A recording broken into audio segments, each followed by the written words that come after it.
Actas capitulares de Mendoza, léxico disponible en la Mendoza Perifuncional, análisis filológico de las actas del Cabildo de Mendoza, siglos XVI y XVII. Esta antiquísima obra se encuentra actualmente en la carpeta colonial del Archivo General de la provincia de Mendoza.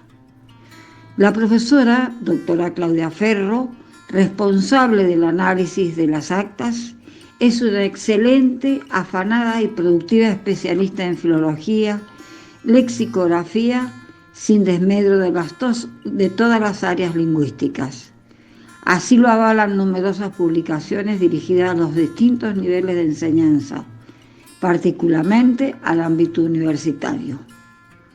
La primera pregunta que nos surge: ¿por qué eligió el difícil abordaje de las actas desde una impronta integradora, histórico-geográfica, lexicológica, en esencia, aspectos sociológicos y otras facetas?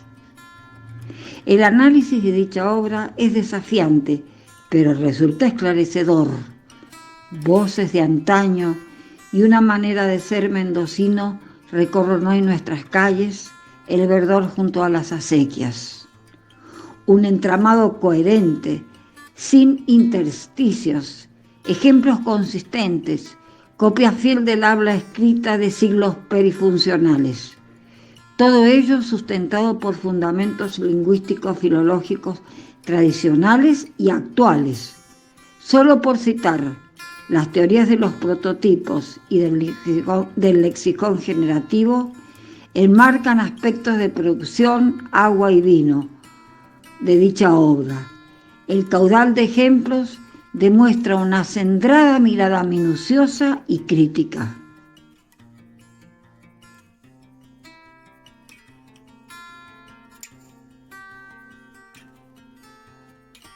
El libro que he titulado Simón Luis es un extracto de algunas partes de mi tesis de doctorado, que se tituló Análisis filológico de las actas del Cabildo de Mendoza, centrado en los siglos XVI y XVII.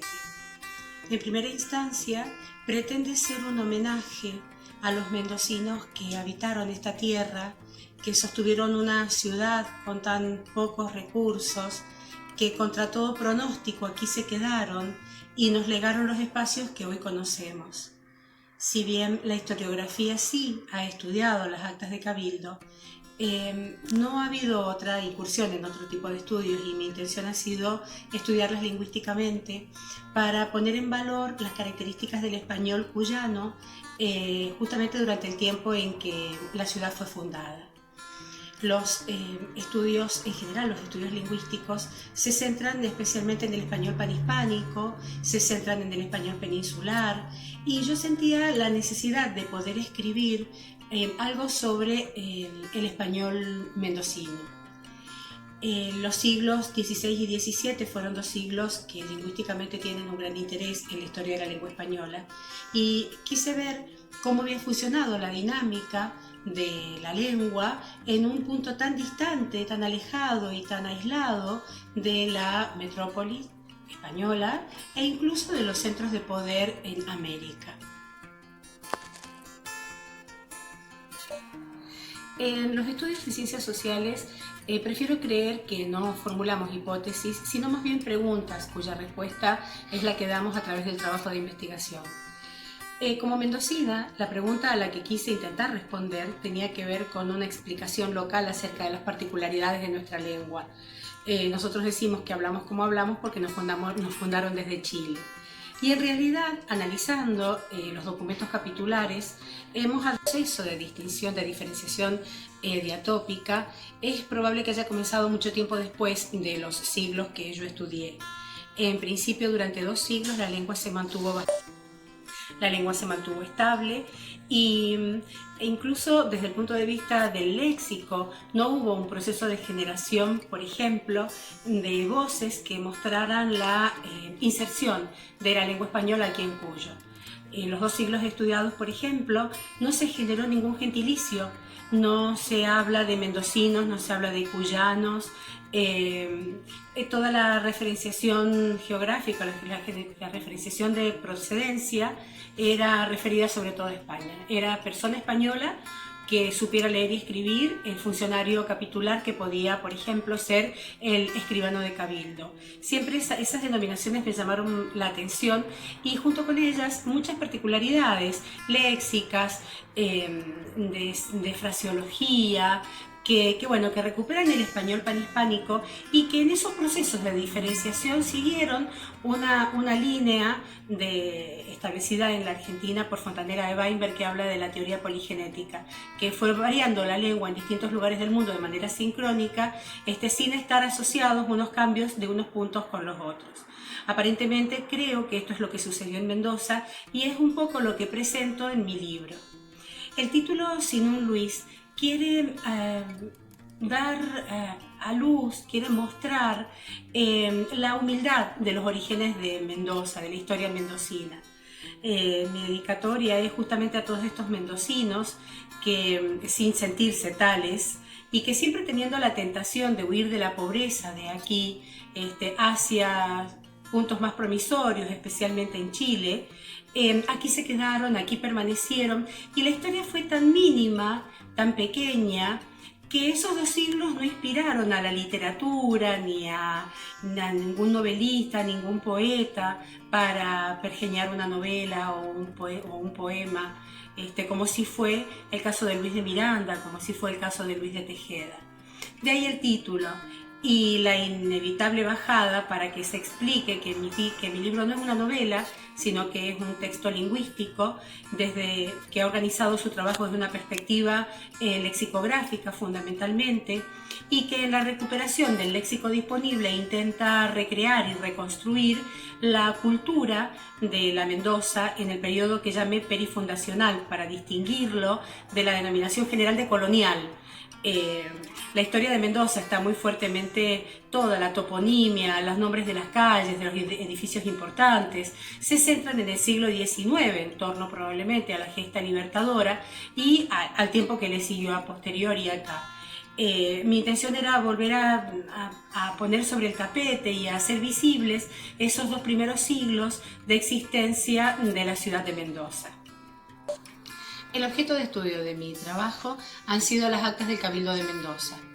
Cuando finalizó el periodo colonial, los documentos administrativos fueron trasladados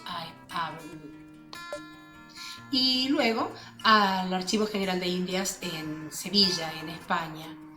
Las actas de Cabildo quedaron aquí. Están contenidas en el Archivo General de la provincia de Mendoza. Ocupan la carpeta colonial y se trata de documentos bien conservados. No les sucedió lo que pasó en otros puntos de otros cabildos de la Argentina, en los que el papel se utilizó hacia otros fines, como por ejemplo envolver pólvora para hacer balas. Aquí no, aquí fueron bien preservados, lo que no significa que estén totalmente completos. Algunos con las inundaciones, que cada tanto sufría la ciudad, se perdieron en algún sismo también. De hecho, los 5 primeros años no están conservados. Las primeras actas son de 1566.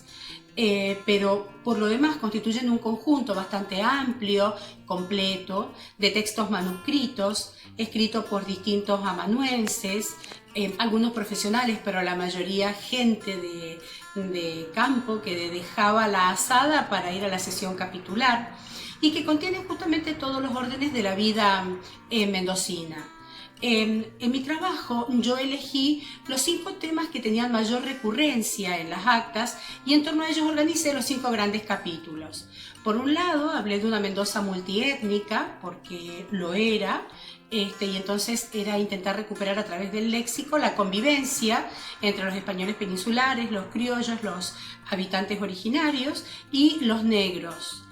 En el capítulo Institucionalidad legitimante hablo justamente de la dimensión institucional, del funcionamiento del cabildo, de los cargos capitulares, tratando de recuperar voces que por supuesto para nosotros hoy son arcaísmos, pero que mostraban las distintas funciones y los distintos trabajos que se desempeñaban en el cabildo como para dar incluso continuidad a la existencia jurídica de la ciudad.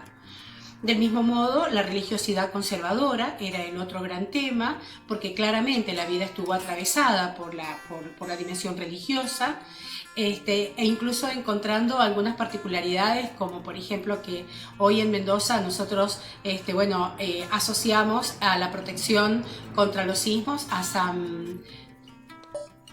a Santiago Apóstol, cuando en realidad en el tiempo capitular, en el tiempo que estudié, en realidad el que nos preservaba y al que se lo sacaba en procesión era Santo Domingo Soriano. Del mismo modo que tomé lo religioso, también me centré en el esquema productivo. Claramente ya desde el comienzo la producción en Mendoza se revela como un modelo 1 a 1. Era una semilla para un fruto, era un individuo por cada surco, un modelo de producción basado fundamentalmente en un trabajo tesonero, minucioso, comprometido, sujeto a tremendos avatares de la naturaleza, no solamente los recurrentes sismos, sino plagas de langostas, las pluvias de piedras que acababan con la producción, granizadas que deben haber sido memorables porque están registradas. Y el último capítulo tiene que ver con el agua y el vino, porque fueron justamente dos elementos que consideré emblemáticos en el esquema productivo de Mendoza.